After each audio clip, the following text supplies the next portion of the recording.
What's up, everybody? Welcome to a very special episode of GameScoop here. I'm Daemon Hatfield here in the atrium of our LA office here, and I'm joined by Sam Claiborne. Hey, scoop to be here. Justin Davis and Peer Schneider. I feel so old. And, well, you're about to feel much older. I think we're all going to feel pretty old because... What is all this, Davis? I know, we've got a cool pile of stuff here, and this is all part of IGN's 30th birthday celebrations. IGN is turning 30 years old this year. I've been here for 20 years, but Peer's been here since the beginning. Peer's a co-founder of IGN, so been here a good minute. It's He been left a long for that time. one season and it got really bad, but then he came back. Yeah, came back. It's an SNL joke. And so as part of a little walk down memory lane, Peer and I took a trip to one of our storage facilities where, you know, IGN isn't, it's actually 30 years is really old for an internet company. We've accumulated a lot of stuff over the years, old games, old consoles, swag, peripherals, you know, test units and all this stuff, and we don't keep it all here in the IGN office. So actually Peer we did a little dumpster diving through our artifacts, and we found a bunch of cool stuff, brought it back here so we can show it off and discuss it with Sam and Justin. So let's dive into a little bit about the early days of IGN. But first, let's toss to our first clip. This is Peer and I digging through our storage facility looking for some treasures. Take a look. Here's a good pair of old boys. This is a Super Nintendo and a Famicom, both of them nicely yellowed. And Peer, this Famicom you said was yours. I think this may be mine, yeah. My now wife, then girlfriend, and my best friend gave me a Super Famicom for my birthday when I lived in Japan. So this is from like 1991 or something like that. I don't remember the year. I think Fran broke it, which is why it's in a box here and not in my house. I have another Famicom. But is this Super Nintendo yours? No, oh my God. Better days. Is there a mouse in there? Ooh, that's nice. Now what's special about this GameCube? So this GameCube, first of all, beautiful custom color job. So it belonged to somebody, probably Matt or someone. It says Agile on it, but most notably is this switch here. So this is a modded unit. These machines were region locked, which means Japanese and US mode you could switch. And so if we look at what's in it, it's Kyojin no Doshin, which is Doshin the Giant. It was an N64 and 64DD game that came to GameCube. It actually came to the West as well. But yeah, there's the Japanese version of Kyojin no Doshin. Yeah, this is said GameCube, and Peer, this switch on the side here, to clarify, this is to switch it territories, right? Yeah, just exactly. So that you could play Japanese games at your desk without having to get a second GameCube and switch it and all that. That's so cool. Yep. Yeah, I miss the days when we're all in the office, we're all in one office working together, and everyone has like a console or several on their desk and their own TV. Everyone's playing different games. You could walk around, see what everyone's playing, check things out. I had at least 3 dozen of these teal GameCubes at my desk. That's all I had. Yeah. This came in there's 2 dev versions of this. This one is the read one, but there's also a write one that's like bronze-ish. Yeah, brownish. that's a different one. Is that all? Is that locked down from Nintendo, or why? This is Nintendo locked this one down, which means there's a game in there that you can never take out. Yep. Yeah, there's gotta be still a game in here. Yeah. Twilight Princess, maybe, I don't know, something they wanted to make sure it didn't get lost. I'm thinking, hey, you Pikachu. Hey, you Yeah, Pikachu. it's good. It's never the exciting game that's locked. The memory card is a little bonus there. I mean, that's Yeah. really nice. We could maybe find out. But yeah, so the reader units, Nintendo never made this color for public sale, right? So the NR readers, they were always this green color. And you sent them back. A lot of third parties would send you them unlocked without a lock on it. But Nintendo always did this sort of SAW edition that was like clamped shut. And it's always at the end of the era that these units end up just staying around, and because they just end up not collecting them because they've moved on to the Wii. And so they could, like, you'd sign something that's like, if the Nintendo's like, please send us back that GameCube, we would be obligated to do it. But they probably are.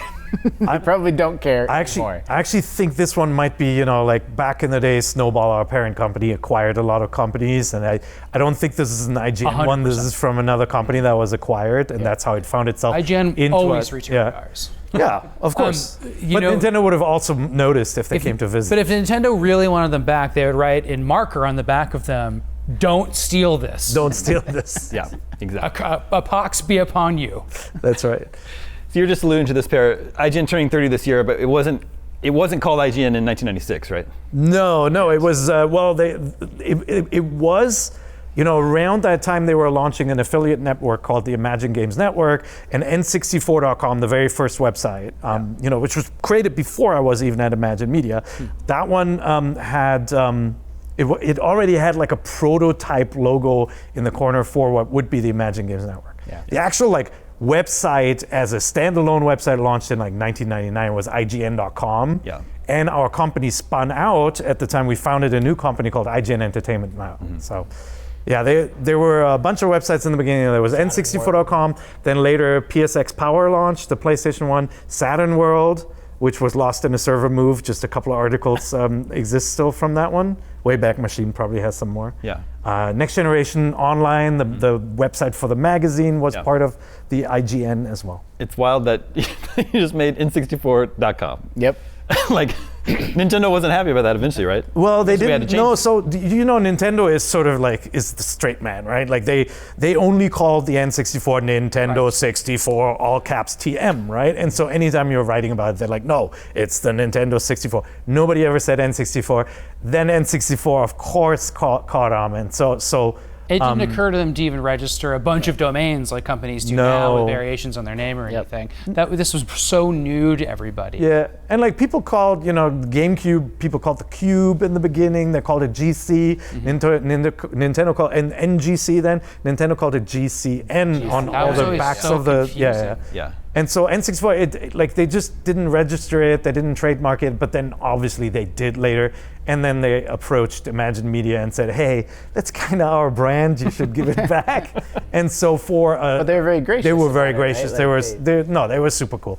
At that point, they were rolling the N around the splash screen of the game. That's right. Yeah. They shortened it. And so they for a year, the domain linked to IGN64. We renamed the website IGN64, and N64.com their destination for Nintendo. Yeah. You would go to the domain and it would tell you do you want to go to Nintendo64.com It was or a video game. IGN64.com? You had to pick your path. Yeah.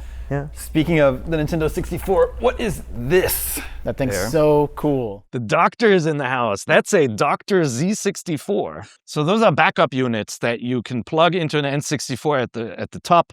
They were not sanctioned by Nintendo, but for us, for our newsroom, they were really helpful. So what you could do is you could back up all your N64 games to zip drives, zip disks, like actual just normal iOmega zip disks. And then you would load them and it would run them off the disk pretty perfectly. So IGN was backing up games such as Aero Fighters, Assault, Play Fighter, and Monopoly. Yeah, that's sort of the library of the finished games. We have all the cartridges as well. Oh, the doctor's in the house. You hold it like this. Okay, yeah. Damon, Luke Skywalker. that's a Z64. That's an unlicensed Nintendo 64 backup device. So, when you For legal backups. when you play games at your desk, you usually don't have the entire library of games, and so we use these backup machines to back up a game so that you could just plop it in at any time and content switch. It's literally backing them up onto zip disks, right? Zip disks. So they're 64 megs to later 750 or whatever, but in the beginning 64 megs. So Conquer and Resident Evil fit on one, but you were able to put multiple games on one disc. So they made these going back to, I'm sure earlier in this, but the Super Nintendo era had a 3.5-inch floppy disk version of this. And people would rent games and then put them on and take them. They're in the back. They're in the back of Bad Kids magazine. Legal backups. Yeah. It's a soft switch, so it won't pop out unless you hold it, I think. Yeah, it's But very we had a. Where are we all had the a- zip drives? We had a couple of those. Let's play some Conquer. Yeah. And obviously, we only backed up games that we owned. You need to plug it in here for backup. And then I forget if you needed to have one in the slot to run the game. That was with Game Shark, right? Yeah. No, this would be a logical but sus usage. But if you did get an early copy of a game and only had one, then multiple people could enjoy that game in the office. So actually, some devs gave you zip drive versions of games too. So there were some devs, because the development cartridges were really expensive. They used zip disks. Look. Very nice. So satisfying. What a feeling. Damon, So could you pass through a game this way too? Probably just put it in the top. Yeah. You can just run the cart. You found, obviously everyone knows about the gold. There was a red Carnage or Spider-Man cart, and there was Yeah. a gold Zelda cart, but I didn't know there were so many green and blue carts too. I Yeah. didn't remember that. So in the beginning, it was like were for bad games. In the beginning, the colors tied in, so like the blue games were water games, like Hydro Thunder and fishing and stuff. But later on, it's like, and Army Men was green. Yeah. But later on, they just like whatever. There was a Donkey Kong Banana Yellow. Yeah, this is yellow. I just saw we have some instruction manuals in this with a bunch of N64 games. So this is the manual for Goemon's Great Adventure. On the back it says coming soon, Hybrid Heaven. Oh, yeah. Then we have the manual for Hybrid Heaven. Whoa. And on the back it says coming soon, Castlevania 64. Cool. There you at go. How, That's look at the how second one. Yeah. thick and full color that instruction manual is. Yeah, Oh, this stuff So is good. remember there- those days? So when we went into the space, there are multiple spaces where all this stuff is stored. There were some boxes that were only manuals. Yeah. So because to archive stuff, sometimes we put things loosely into boxes like that, folded the actual cardboard boxes and manuals and put them together in a different place for maximum convenience. Yeah, I found a few envelopes of those folded boxes over the years. Yeah. Completely separate now. They're very hard to reunify with each other. We have footage of Per and I going through some of these old games in storage. Let's take a look at that now.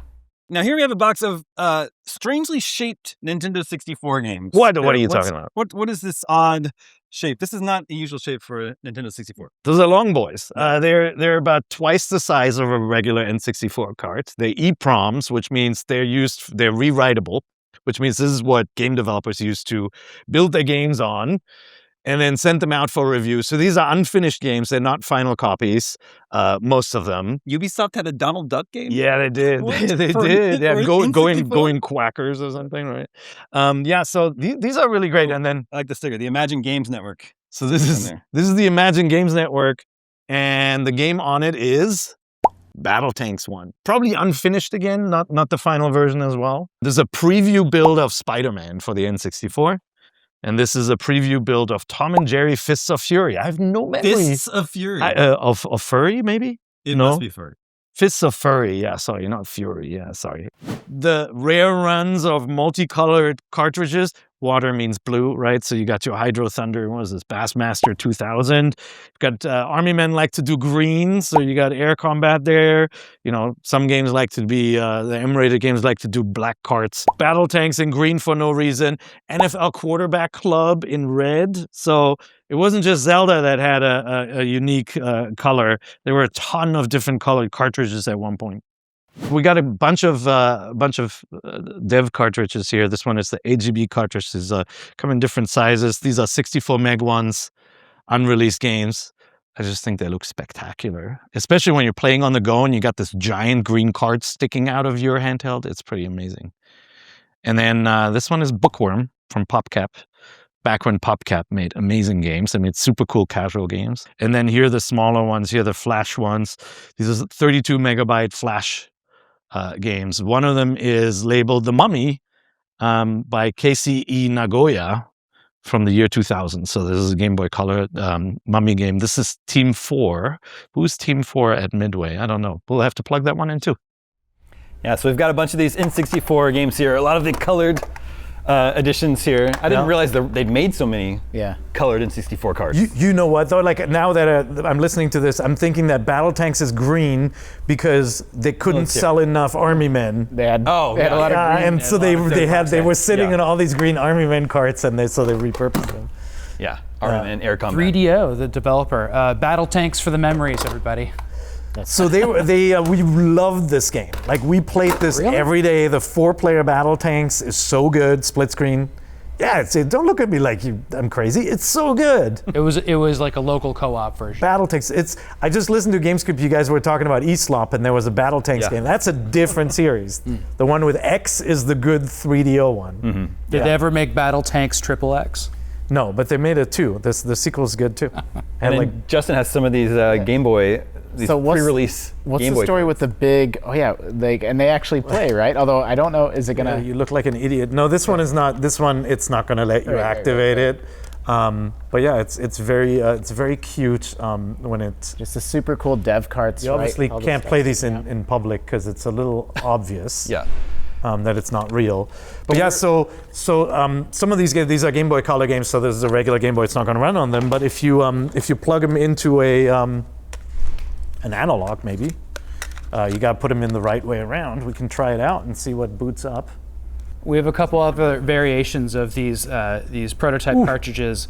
This is one which has a Rumble pack on it, but it's an Army min game that doesn't have Rumble in it, so that's interesting, right there. And the Rumble, it requires a battery, like it's one AAA this is battery. a battery component here, and then these ones are little sized like the original Game Boy, but these are Game Boy Color test units. So you are EPROMs too, which you can. And this one has a battery save in it. You can see right there, so you can easily swap that. For convenience, they left the hatch open so you can switch the battery. So this guy, there's a BIOS error for this one. This one wouldn't run.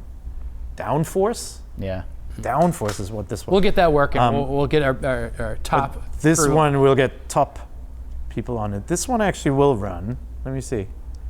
Oh man, I wish the Game Boy Color screen was this good. Absolutely. Crawfish Interactive. Just beautiful. Here we go. Hear it. There we go. There you go. It's Cruisin' Exotica is playing. So yeah, all of these still work. I didn't even have to blow on it. Well, we were trying to boot some of these up before we were filming, and some of them have a splash screen that says the game can only be played on a Game Boy Color, and it would have like a cute anime girl there, and we were just talking about like when has this scene ever been seen outside of this? It's all custom art and custom pixel art. That's like it's always like the anime girl was like what was she saying? Ugh. This only works on a GBC, and that was only for kids that got the worst Christmas present ever. Yep. Game Boy game they couldn't play. Yep. I love the sort of leftovers of things that that nobody ever sees or weren't planned. Like if you plug in, I have a 64DD and N64, and if you put in Ocarina of Time and you boot it up with the 64DD, it says insert 64DD disc. Yep. It asks you to put in a game that was never released, which is the Zelda add-on. Well, Master Quest came out later, but the DD disc never came out. I was always really fascinated. I would put all of my PlayStation 1 discs in my CD player because one out of every 20 of them would have hidden music tracks on it. It would have Symphony of the Night had a hidden music track, and some other games did too. Sega CD was like that too. Just the splash screen for Sega CD had a real good song that would play. You could just watch that for like 8 hours. Yeah, it did. It was sick. What's hilarious, a lot of these long boys have business cards on the back that says please return to. Yeah. And like some familiar names, like people are still in the industry at different companies now. Like everyone we pick up has a familiar name on the back. So in storage, we probably have nearly complete libraries of like PlayStation 1, Nintendo 64. And what's the address of the storage unit? It's almost got me there. Almost got me. There are 360 and PS3 libraries here. Yeah. Actually in the office. It's just right down the hall over there. But then what's a little bit sad is we don't even have a library of current gen games because we just stopped. Like when was the last time IGN got a physical copy of a game to review? That would be fun to get one in the mail, wouldn't it? Only when it's like a special edition with some like with a drone in it. Yeah, or something. they just send us codes. And obviously, it's so convenient, to have digital codes, and this team needs one or that team needs one. Like it's a better way of doing business, but it's obviously a little bit sad to not have the archives that you can dive into and flip through. But even with our archives, like we opened some boxes and it was some of the boxes are sort of in disarray, right? Like there's some neatly packed stuff. I can tell what Sam packed, and some neatly packed stuff, well preserved. Sam organized the storage units before they were dumped upside down and shaken a whole lot, and then brought down to Los Angeles. So yeah, this box looks much nicer. But there was one with a lot of consoles in it. Yeah, see, this is a Sam box. PS1 games. That's a Sam box. I believe they were relatively in alphabetical order at some point. No, Justin messed with it. The thing is, why they're out of order is because all of the good games mysteriously went missing in 1998. But we still have High Heat Baseball 2000, and several copies. Why don't you show the theft protection, Justin? Oh, yeah. We were flipping through these, and several of these games, like, they're just, like, this was my favorite. It just says, I don't know how tight we can get on that. It just says IGN, IGN, IGN, IGN. Yeah, they would have had an intern, do this at the time. This is what radio stations did with LPs way back in the day. And then so now, this would have been a standard practice for a company like EGM, for sure. But I suppose IGN did it as well. I had never seen IGN write over games like this, mainly consoles. So just in case someone would want to steal the copy of Frogger 2: Swampy's Revenge, it has to have IGN written all over the cover. You know what's crazy about that game is that Swampy wins in the end. That's the end of Frogger. There's no more Frogger. Is that after true? that. No, you just made that up. They made a Frogger 3. One of the features of Frogger 2 is new challenges and adversaries. So what we did find though were in the mess boxes were like lots of Xbox 360s, right? Some of them probably red ringed and they just got tossed in a box and never touched again. Did you find a box of the hard drives? Ooh. That's what I was getting at. There are a lot of 360s with hard drives on them. And like, if you remember, the beginning of the digital age was your entitlement wasn't stored anywhere on an account. So you bought 200 songs for Rock Band and it all lives on a hard drive somewhere. Yeah. We have something even older than that. We do have a PS2 hard drive, which is a little bit less common to see. I don't know that I've ever actually that was a modem. It has a modem port too, yeah? No, you're right. That's a HDD, yeah. I don't know that I've ever actually seen the PS2 hard drive in person. Oh, it does say network adapter. So I don't know. Maybe it's both. Maybe it's both. I'm not quite sure. At one point, we donated a bunch of Xbox 360s to maybe like a military thing or something like that. So I went through and I took all of the hard drives off of them before they went out the door because they had proprietary software and all this stuff, even though it was after that era. But when we did that, we have a large crate of just the tops of those 360s, and I like sometimes wake up in the middle of the night and think like, where's that box? I want to go through those, because like there's probably some of them, as you say, the weirdest thing would be like every single Rock Band song. Like that's super cool. Yeah. You cannot get that in any other content. And then from a preservation perspective, obviously these N64 cartridges have code on it where the games weren't finished. Sometimes there's a level in there that was cut from the game. Mm-hmm. You know, sometimes the games run differently or the characters look differently. The problem is, these cartridges would be overwritten constantly, right? So there are snapshots in time here, and there's some valuable and cool stuff in there. With PlayStation games, what happened, we'd be sent these disposable CD-ROMs, basically. And before, whenever we got a new edition, our policy was to take scissors or a knife and go scrape and wreck them and then toss them in the dumpster so that nobody could go dumpster dive and get unfinished. We've paper shredded those early on too. That was a thing. And when you do that, you also guarantee that those iterations of the games never get out, and that's the agreement you have with the company, right? That's the whole point.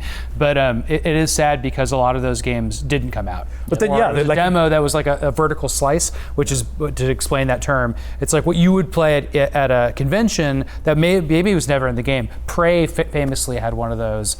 Prey 2. We had Thrill Kill, the final game too. Yeah, that never came out, right? It never came out. Yeah. What in the heck is this? It's got a PlayStation logo on it. That's a dev kit. This is a dev kit? Yeah, I think so. Hold on, I can't read it. PlayStation 4. That's a PlayStation. Development kit for PlayStation 4. There we go. This is the PS4 dev kit there. Wow. So that's for making actual software and not just for playing back the games. So that's gorgeous, and it's totally coming with me now. We'll put it in the office. We have a couple PS2 test units here. That is so cool that it has the font and the blue gradient on it. Yeah, it actually... It's very pretty. It looks really nice. And this actually says, it's got a sticker on here, Namco, property of Namco Home Tech. Yep. Thanks, guys. So Namco had some kind of a spin-off. So in the beginning, they were really sort of hard to come by, and so for us to preview games, like some devs would lend us copies of machines, and then in the end, they were so commonplace that nobody wanted them back, and they didn't ask for them back. Yeah, just to be clear, we're not like secretly hoarding this stuff. No. Like it's companies that never asked for it back, and so it ended up in storage, right? One interesting thing about this one is that back in the IGN offices, people would sit around and smoke cigars, and they would put them out on their consoles. What? The cigar burn is here. Wow, how did that happen? Can I see? Well, the fat cats at IGN would just sit in their hot tubs and put out their cigars on. You know what? That's probably. It probably was underneath something that got hot. Yeah, an Xbox 360. Because that PlayStation has the warning on it, right? Probably next to it, an Xbox and melted. It couldn't hit the fat cats. This is very cool. This tape I didn't even see in storage, but this is a VHS cassette. It says Nintendo of America Inc. It says Dolphin. But it's not actually. You're going to open it. It's not actually a VHS. No, it's Betacam. Okay. Yeah, so Dolphin was the camera for the GameCube. Yes. And it's from June 2000. So it would have been right after E3, I think. So Yeah. some sort of promotional. Do you This think is it's the that original demo with all the little Marios in it? I don't remember. If Mario this, 128? this is the one with the wave race and the pre-rendered Zelda footage where they clash swords, Ganondorf Yeah. and Link. When we everybody did- was like, it should have been that game. I remember we pulled this one out and did a nice clean capture of it more recently. But yeah, there's a ton of those. There was a few things that you took some of the beta cam footage as a project a few years back, right, and digitized some of it and put it online in like a higher resolution than it had been made available in the past. There's still a lot. It's just a question of, whether it's valuable stuff that hasn't been seen or if it's stuff that's already out there. But on a rainy day, maybe we can go back. It's a widescreen 16 by 9, so this would have been shown in a theater. Nobody had a TV that was 16 by 9. 2000? Yeah, in 2000. I mean, hard to say. I don't know. I know. Well, they didn't have it. It's GameCube. Games were moving into the widescreen. They had them. There Yeah. was widescreen CRTs for a widescreen hot second CRTs. there. It's also 2 years before the GameCube was released. Yeah. This is Maxell. It's my brand. My favorite tape brand. But I mean, professional broadcast B-roll came on those tapes back then, and the tape decks were really, really expensive. Quality is laughable by today's standards, but it was better than VHS. Digital? Is it digital tape? I don't think so. Maybe it's in I don't know if we have a clip of it, but we have a whole bin that's just filled of E3s, like E3 2008, where we would have filmed all the press conferences, Yeah. and then we have off-screen footage of people playing games on the show floor. Yeah. We have early demos for Metal Gear Solid 4 in there, so lots of stuff that would be fun to go through sometime. So this is really cool. This box is filled with just raw footage that we shot from E3s over the years. So all for the press conferences, we would set up a camera on a tripod, film the whole thing, and then we'd take camera out into the field and shoot off-screen footage of people playing the games. So, for example, did you pull E3 This is Livewire. 2008? Yeah.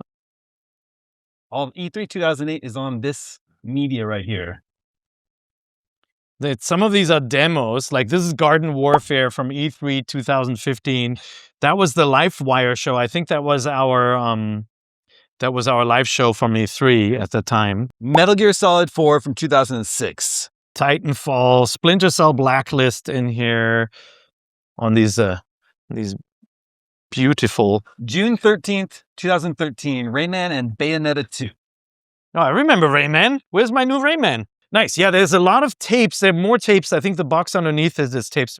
Yeah, and like I remember when Miyamoto walking by. many, many years ago, I mean, we're talking decades ago, we worked with YouTube to take our back catalog of videos and upload them in bulk to YouTube. So, IGN has about like 90,000 old videos that we uploaded to YouTube, but they were from the website, and so they were at 160 times 120 pixels and all that. Little Right? It's postage really bad. You can find those clips. They're not very well labeled, but we wanted to make sure they'd be preserved and didn't get lost if something happened. They're all called like MOV.006. They were all MOV something, yeah. Well, YouTube purges videos now. If like it hasn't gotten a view in a certain number of Yeah, years, I it's know. like we should maybe make sure that stuff's still there. Yeah.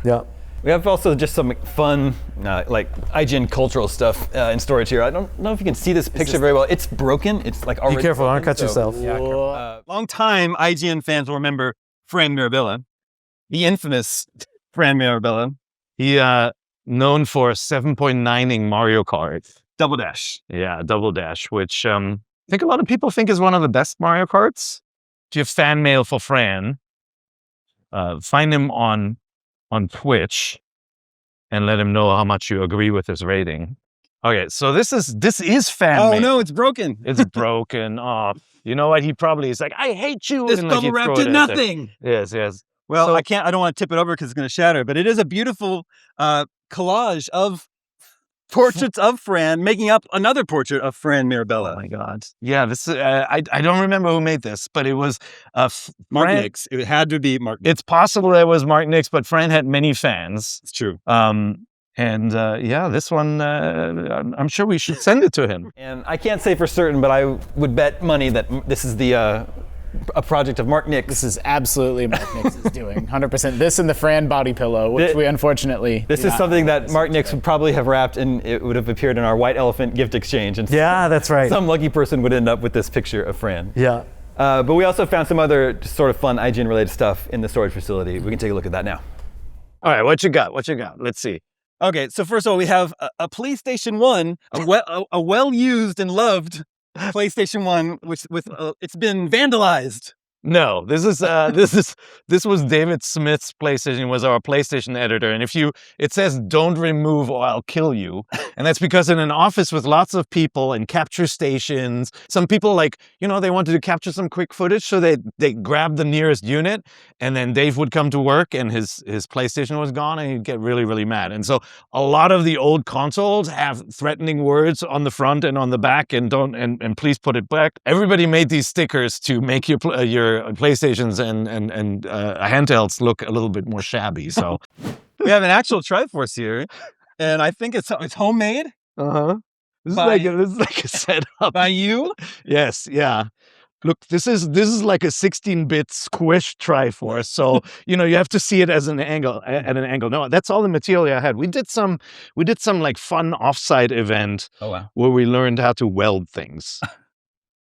A team building event. And it was with one of the Mythbusters, the welder lady. I forget her name, but yeah, she taught us how to do this. I did a really bad job with my beads here, but yeah, thank you for finding that. I had no idea that was still around. What is this? Oh, here's some Pokemon Stadium 2. Yeah, Japanese edition. So we were in a small office, so we were running out of space. So what we did is we had the intern. I forgot who did this. It's somebody who's still on staff. Their first job was to flatten boxes. Let's see. So there we go. Somebody's job was it to flatten basically every game box and take out the manuals to preserve them for posterity. And then the games are somewhere else. There's boxes upon boxes of just the cartridges. We have some in the office too. We have a game library in the office with some of them as well. This box is full of manila envelopes, and each one has an individual PC game. It has the little disc case and the instruction manual in every single one of these individually wrapped envelopes. You actually, I think you lucked out that you found one that was that has the game? The jewel case. Usually they're just in sleeves. Hold on, I'll find them. Usually they're in paper sleeves like that. Pardon me. What are they? Earth 2150? Yeah, Earth 2150. Silver Master. Return to Mattel. That might all just be Earth in the different stages of the game. Mattel? As they were shared. Could that be?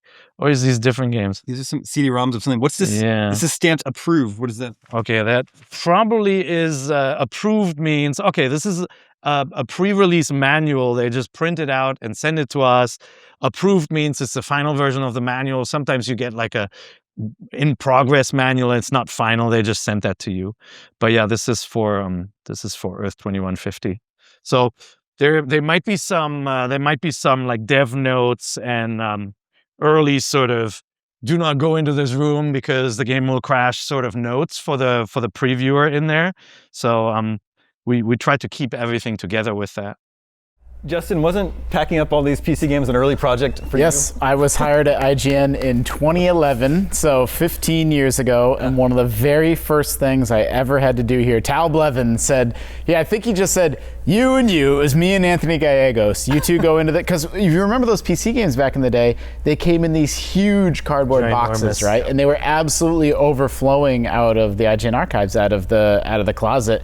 And so we had to go flatten all those boxes down and, condense down the CD slipcases and then put them all in the manila envelopes. Yeah. That was we spent. So you touched all those manila envelopes we found. Yeah, those are all yours. I think to my memory, and Anthony, I don't know, but I feel like we took a week to do that. It just took forever. What's my memory? They took the big plastic dream case things and just crushed them with their feet. Mm-hmm. Did you stop it? It's like making wine. You're like, crunch. Well, there's another bin that has the same thing, but the logos from the boxes are cut out and taped to it. Yeah, that's so terrible. I think that's what we started doing, and then we're not doing that anymore. Yeah, that's vandalism. But Sam, you pointed out putting them in the manila envelopes. Obviously, that protects them. If we did save the box, they're not going to weather. It's actually a decent way to preserve them, maybe, but it's not. That's what we saw saw, no, when we opened them, they're like pristine cardboard boxes inside these sleeves. So they would look pretty ratty if they had been left out on shelves or, you know. Yeah, I've noticed a lot of especially red inks fade in game labels and boxes, and it's, you know, you want to put them out and show off your stuff, but like it's not the best way to archive things. Neither is taking them apart and losing parts of them. All right, friends, let's do it. Here we go. Okay. Steel Battalion with flip switches. This is the only way to go. Now when everything's touchscreen, it's so boring. It has a dial, or it has an eject button here. Warning, be careful.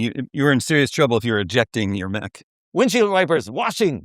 Yeah, there's a washing button. These are the pedals for Steel Battalion. Panzer Battalion VT. There you go. 3 pedals for that thing. That's awesome. Damon, what'd you find there? It's so cool. Speaking of just of big things, we also have this in storage. This is a real controller for a game called Steel Battalion, which is a Capcom mech fighting game, and it came. This is how you play the game with this giant controller. It has 2 joysticks, levers. It has this knob that turns. It has a. What's that button do, Damon? It turns on the windshield wipers.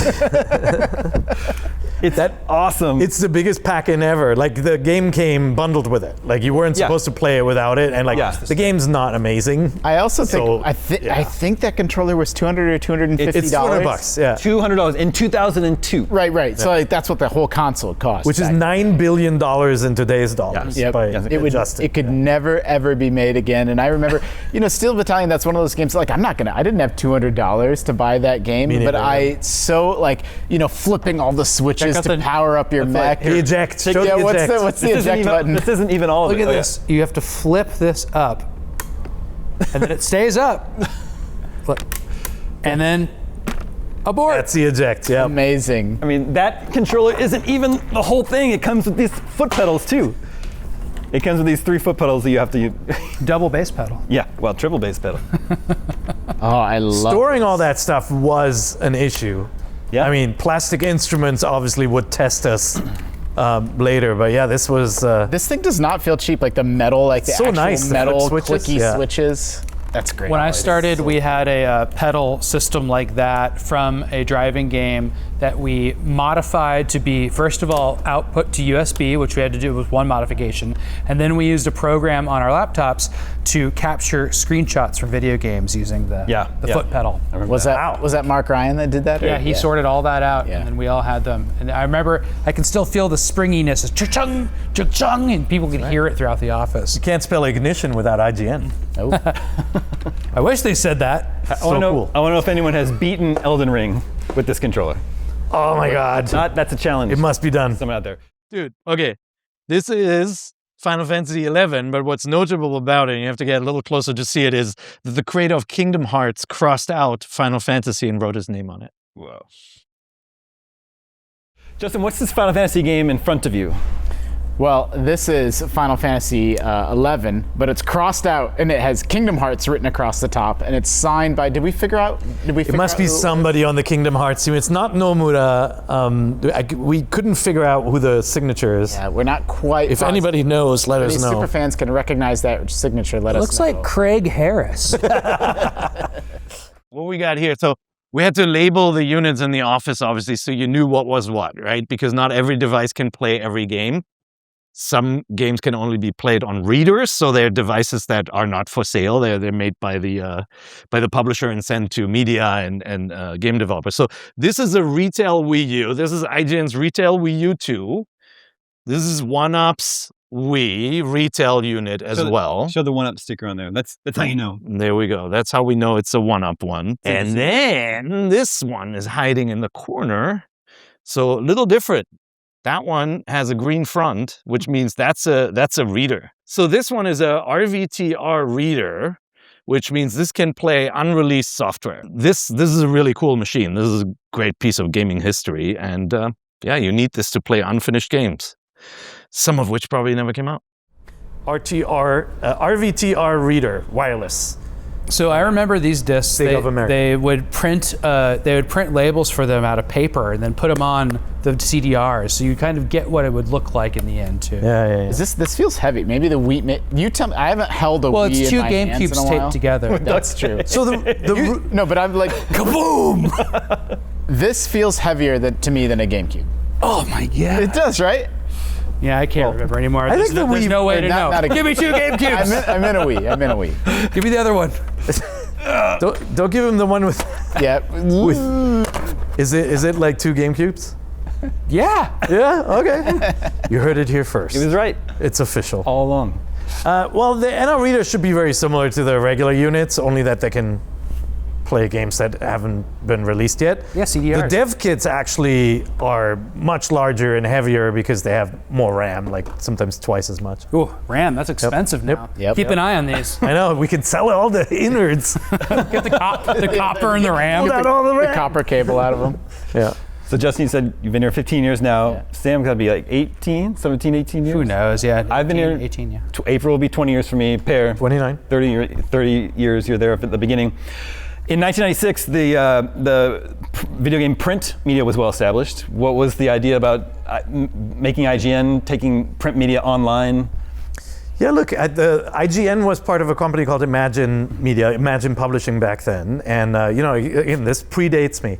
Did Imagine make magazines? Yes. Okay. PSM, like you just saw it, the sticker PSM was one of theirs. PSM. Next Generation PlayStation magazine. The unofficial PlayStation. PC Gamer is them, right? They're now called Future. So some of those mags are still around. They did like Boot, I think, one of the Mac User, lots of mags back then. And like the people in charge back then, there was Johnny Simpson Bint, who went to Twitch later, Simon Whitcomb, who went to Facebook, became the head of sales, Chris Anderson. Those are all good jobs. Yeah, no, like everybody there got decent jobs afterwards.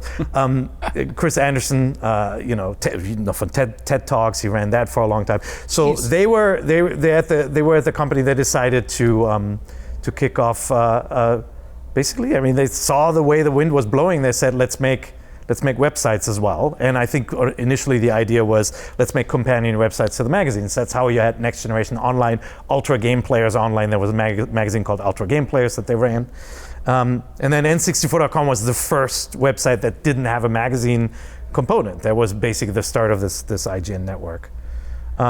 Did you start with cheat codes? In the beginning, we sat when I joined, which is '98. We sat 97. We sat adjacent to the magazines, and the magazines would get early software that we would just not get. So there was definitely this 2-class system. When we called publishers, they'd be like, "We'll be talking to you in 3 months," right? And like Next Generation was like playing a game that wouldn't be out in for 2 months. Oftentimes not finished either. Yeah. And so they were reviewing basically what we would have considered to be preview builds. But the magazines also had to. I mean, it wasn't just because they had all the clout and the circulation and the web was this newfangled thing, but it was also they had to have the games months early in order to hit their print deadline. Yeah. And marketing people wanted the coverage to hit around the time that the game was out, right? So that people would be interested and exposed to it. And so we were always very jealous, but we were also able to sneak some games really early and see some stuff early on, which sometimes got us in trouble when we talked about it. Ooh, well. Yeah. We've got this still in mint condition. The top 50 coolest new games. Oh, I'm gonna steal that idea. dude, we should do lists. We should forget the sequels and licensed crap. Look, there's a whole bunch of Wireds too. That's Stephen Colbert. Yeah. We've got a whole bunch of Nintendo Powers. This is Metroid Prime 2, so that would have been what, 2005, around there. 2000. That run. We have a bunch of official Xbox magazines, Left 4 Dead in there. This is labeled mags in case Mags. you're That's what in that case goes. you're lost. Also, a bunch of Game Pros. Man, Game Pro was still running during the Abrams Star Trek movies. Bioshock Infinite, Mass Effect 3, Aliens, Colonial Marines. Oh my God, Wired magazines and Wired predicted the switch. It says switch to ethanol or something. Yeah, 30 years is a ripe old age for an internet company. We have tons more stuff in storage. We'll probably be able to make more videos like this, show off more things. Maybe we can make a whole series of this thing. But that's all the time we have today. Thank you to Peer, Justin, Sam for sitting down with me. Thank you so much. Thank you to the viewers for taking this trip down memory lane. Happy birthday to IGN, and please stay tuned for lots more celebrations as IGN turns 30 years old this year. We'll see you in the next video.